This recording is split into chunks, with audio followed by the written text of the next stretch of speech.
सोचिए अगर संविधान नहीं होता तो आपके साथ क्या होता। आप कल्पना कीजिए, आज संविधान है और स्वामी प्रसाद मौर्य जो बहुजन समाज के सबसे बड़े नेता हैं, जो बौद्ध धर्म की बात करते हैं, मानवता की बात करते हैं, मानो मानो एक समान की बात करते हैं। वो सिर्फ सच्चाई बताते हैं और उनको सवर्ण नेता गाली देते हैं और उनके साथ में उनके ही कुछ लोग यानी बहुजन समाज के कुछ लोग उनको ही गाली देते हैं। आप कल्पना नहीं कर सकते किस तरह से आपको इन मनवादी व्यवस्थाओं ने घेर रखा है।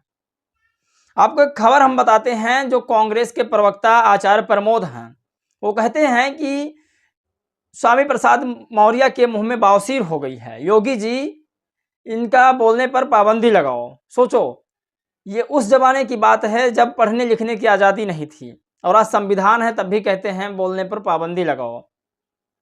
एक खबर हम आपको बताएंगे इस वीडियो में, जिसको आप लोगों को सुनना बहुत जरूरी है।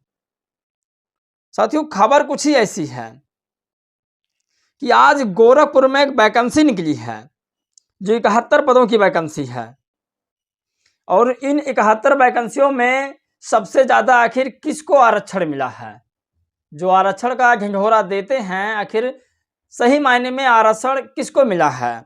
लेकिन एक सबसे बड़ी खबर हम बताएंगे कि आज स्वामी प्रसाद मौर्य ने कहा कि इस देश में जो भी देवी देवता है वो ढकोसला है। अगर इंसान जन्म लेता है तो 2 पैर, 2 आंख, 2 कान, 2 नाक, समान तरीका से जिस मनुष्य को होना चाहिए वो होता है। अगर वो उससे असाधारण है तो समझो वो काल्पनिक है। इसी पर एक आईपी सिंह हैं, जिसको मैं बार बार बताया करता हूं, जो एसपी के यानी समाजवादी के प्रवक्ता हैं, वो कहते हैं कि स्वामी प्रसाद मौर्य अपनी जुबान में लगाम दो, तुम सपा का नुकसान कर रहे हो। आज कई बड़ी खबर पर हम बातचीत करेंगे। साथियों, ऐसे ही खबर हम इस चैनल पर लाया करते हैं। चलिए आज की वीडियो शुरू करते हैं। नमस्कार, मैं हूं पराग। साथियों, आज कई बड़ी खबर पर बातचीत करेंगे। आज हम आपको बताएंगे किस तरह से आईपी सिंह जो हैं, समाजवादी के एक काफ़ी अच्छे नेता हैं समाजवादी पार्टी के, और वो लिखते हैं 5 वर्ष बीजेपी में आप कैबिनेट मंत्री रहे। आप 5 वर्ष बीजेपी में कैबिनेट मंत्री रहे, तब आपको ये बातें नहीं याद आई। मामला क्या है, थोड़ा पीछे लेकर चलते हैं, तब आईपी सिंह की बात आपके समझ में आएगी। स्वामी प्रसाद मौर्य की एक ट्वीट हम सुनाते हैं। जो स्वामी प्रसाद मौर्य ट्वीट करते हैं, अक्सर वो अपने बातों में ही उलझा रहते हैं।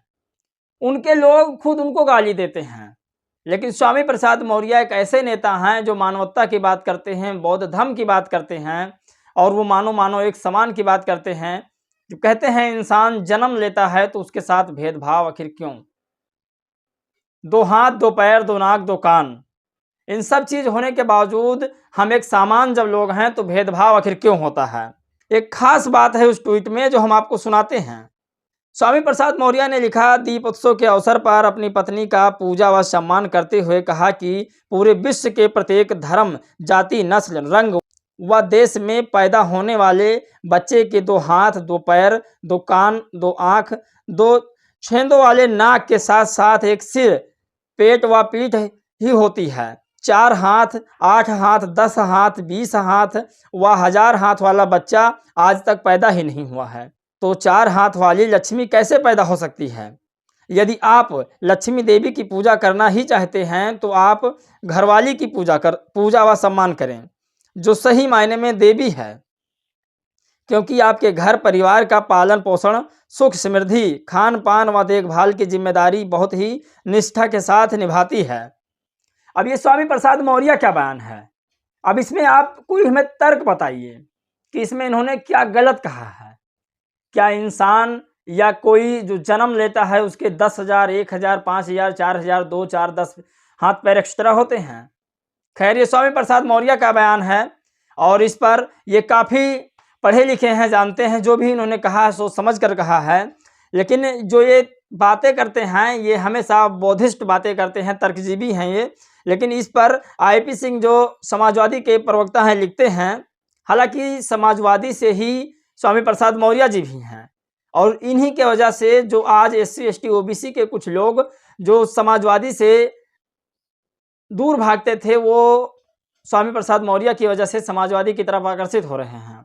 लेकिन एक ट्वीट है जो आईपी सिंह का है, इनके अंदर वो विचारधारा है कि शायद किसी के अंदर ना होगी। ये लिखते हैं 5 वर्ष बीजेपी में आप कैबिनेट मंत्री रहे, तब माँ लक्ष्मी जी और भगवान गणेश जी का अभद्र टिप्पणी करते हुए डरते थे। आपकी बेटी बांदुई से सांसद है, अपने को सनातनी बताती है, कोई पूजा पाठ नहीं छोड़ती है। कम से कम आप अपने बेटी को समझा लेते। पार्टी को नुकसान पहुंचाना बंद करिए, ये आपके निजी विचार हैं। समाजवादी पार्टी से इसका दूर दूर तक मतलब नहीं है। समाजवादी पार्टी सभी धर्मों का सम्मान करती है। मैनपुरी की सांसद बहन डिम्पल यादव जी 5 नवंबर को बाबा केदारनाथ जी के दर्शन करके लौटी हैं। हिंदू धर्म में पूरा आस्था है समाजवादी पार्टी। तो साथियों, आईपी सिंह का भी कहना सही है। जो अखिलेश यादव की विचारधारा है वो कहीं ना कहीं मनुवादी विचारधारा से मिलती जुलती है। जब इनकी पत्नी केदारनाथ से लौटी हैं तो उन्होंने एक तस्वीर शेयर की है जो मैं आपको दिखाना चाहता हूं। उनकी पत्नी ने तस्वीर शेयर किया है, वो यहाँ पर दिख रही है स्क्रीन पर। साथियों, एक सबसे बड़ी खबर बताते हैं कि जो जयपुर में चुनाव जीतना चाहते थे उनके लिए बहुत टफ हो चुका है। खासकर एससी समाज के, ओबीसी समाज के जो प्रत्याशी वहां के थे उनके लिए बहुत टफ हो गया है। इसमें हम बताएंगे मामला एक मोड़ ले लिया है। मामला क्या है उसको हम समझाते हैं। ये लिखते हैं रोज क्रांति भाई आदिवासी, इन्होंने एक पार्टी बनाई है बीएपी यानी भारतीय आदिवासी पार्टी। साथियों, ये पार्टी बनने की वजह से जयपुर में एक नया माहौल हो चुका है। अब कांग्रेस भाजपा का जीतना तय है, दोनों में एक कोई भी जीत सकती है, क्योंकि इनके चुनाव लड़ने से आदिवासी समाज का, भील समाज का, एससी समाज का और माइनॉरिटी समाज का कुछ वोट कटेगा जरूर। तो इनको नहीं लड़ना चाहिए था या फिर पार्टी के साथ गठबंधन करना चाहिए था। ये लिखते हैं जीत के जाएंगे विधानसभा, आम गरीब जनता की आवाज बनकर उठेंगे। आप सभी विधानसभा क्षेत्रवासियों को क्षेत्रवासी भारी बहुमत देकर जयपुर विधानसभा भेजें। जय जोहार। साथियों, ऐसी ही छोटी छोटी पार्टियां तोड़ डालती है समाज में, और इन पार्टियों को इकट्ठा हो जाना चाहिए और मुट्ठी बन के आक्रमण करना चाहिए। खैर, संविधान है, सबको चुनाव लड़ने का अधिकार है और लड़ना भी चाहिए, लड़ने से हमें पता चलता है। लेकिन वहीं पर हम आपको बताएंगे जो लोग आरक्षण का आपको धौप देते हैं, जो कहते हैं कि आप तो आरक्षणधारी हैं, आपको नौकरियां आराम से मिल जाएगी, लेकिन कुछ खास बातें हैं उस पर हम जानेंगे। आज गोरखपुर विश्वविद्यालय में 71 असिस्टेंट प्रोफेसर की भर्ती निकली। उस भर्तियों में कितने एससी समाज के लोग हैं, कितने ओबीसी समाज के लोग हैं और कितने जर्नल के लोग हैं, ये हम आपको बताते हैं। साथियों, मंडल ट्वीट करते हैं, मंडल आर्मी, गोरखपुर में विश्वविद्यालय में 71 असिस्टेंट प्रोफेसर की भर्ती हुई, जिसमें 45 ठाकुर, 17 ब्राह्मण, 3 जायसवाल, शेष 6 में पूरा एससी, एसटी, ओबीसी और माइनॉरिटी है। 9 धोबी, बढ़ई, लोहार, धरिकार, चमार, कोयरी, कुर्मी, कुजड़ा, खटिक, पासी, तेली, तमोली का कहीं आता पता नहीं है। और बनो हिंदू राष्ट्र के भक्त। साथियों, लिखते हैं और बनो हिंदू राष्ट्र के भक्त। ऐसे ही तुम्हारे भर्तियों में, तुम्हारी नौकरियों में ऐसे ही डाका पड़ेगा। अब देश की सच्चाई जब सामने आने लगी है, लोग पढ़ने लिखने लगे हैं, तब आपको ये आपके साथ होते हैं, आपके घर खाना खाएंगे और आपके साथ कंधे से कंधा मिला के चलेंगे, लेकिन जो आपका संवैधानिक अधिकार है उसको नहीं देने देंगे। अब आपके घर जब खाना खाएंगे तो आप सोचेंगे जातिवाद खत्म हो गया। जब आप दोस्त यहाँ हाई स्कूल, इंटर पढ़ते हैं तब तक आपको जातिवाद नहीं लगता। जिस दिन आप बड़े कॉलेजेस में जाते हैं वहाँ पर आपके नंबर काट लिए जाते हैं, मार्क्स कम कर दिए जाते हैं, वहाँ पर असली जातिवाद होता है।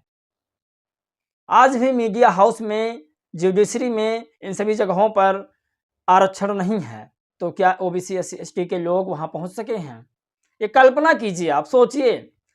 खबर बहुत बड़ी है, इस पर कल्पना करना बहुत ज़रूरी है, क्योंकि जिस तरह से देश का बेड़ा गर्द है वो कहीं ना कहीं, चाहे कांग्रेस हो बीजेपी हो, दोनों एक ही चट्टे बट्टे के लोग हैं और दोनों ही ओबीसी एससी एसटी माइनॉरिटी के ऊपर धावा बोलते हैं। एक बड़ी खबर है, परमिंदर अंबर लिखते हैं और लिखते हैं इस बाबा को पार्टी से बाहर क्यों नहीं किया जा रहा है? आदरणीय स्वामी जी हम सबके नेता हैं, उनके खिलाफ बयानबाजी बाबा जी की मत करिए। प्रमोद आचार्य लिखते हैं और वो भी बड़े चैनल पर आके न्यूज़ 24 पर। वो कहते हैं स्वामी प्रसाद मौर्य के मुंह में बवासीर हो गई है, इन्हें इलाज की बहुत ज़रूरत है। मैं योगी आदित्यनाथ जी से कहूँगा कि उनके बोलने पर पाबंदी लगा जाए। इनका मतलब है कि मनुस्मृति लग गई है, अभी सोए हुए हैं, इनको पता नहीं है कि भारत में संविधान लागू है। खैर, ये राजनीतिक विशेषज्ञ की बातें हैं। एक हम बात सबसे बड़ी आपको बताते हैं जो राहुल गांधी जी की है। राहुल गांधी जी हमेशा एक ही बात कहते हैं कि इस बार जो चुनाव होंगे उसमें जितनी जिसकी संख्या होगी उतनी उसको हिस्सेदारी मिलेगी, और यही वो नारा लगाते हैं चल चल के। क्या ये नारा उनका सही है? ये लिखते हैं अनिरुद्ध सिंह, ये लिखते हैं राहुल गांधी जितनी आबादी उतना हक का ढोल पीटते नहीं थक रहे हैं, और वहीं उनकी पार्टी मध्य प्रदेश में ओबीसी की हकमारी में भाजपा को भी पीछे छोड़ रही है। मध्य प्रदेश विधानसभा चुनाव में भाजपा ने 79 और कांग्रेस ने 83 सवर्णों को टिकट दिया। मध्य प्रदेश विधानसभा चुनाव में भाजपा ने मात्र 69 और कांग्रेस ने 62 ओबीसी को टिकट दिया। पिछड़े के लिए एक नागनाथ तो दूसरा सांपनाथ। साथियों, एक नागनाथ तो दूसरा सांपनाथ बताया। साथियों, इस वीडियो में बस इतना ही। इस वीडियो को ज़्यादा से ज़्यादा आप लोग शेयर कीजिएगा ताकि हमें भी सपोर्ट मिले और आगे वीडियो बनाने का मनोबल बढ़ता रहे। इस वीडियो में बस इतना ही, मिलेंगे एक और नई वीडियो में। तब तक के लिए जय भीम, नमो बुद्धाय।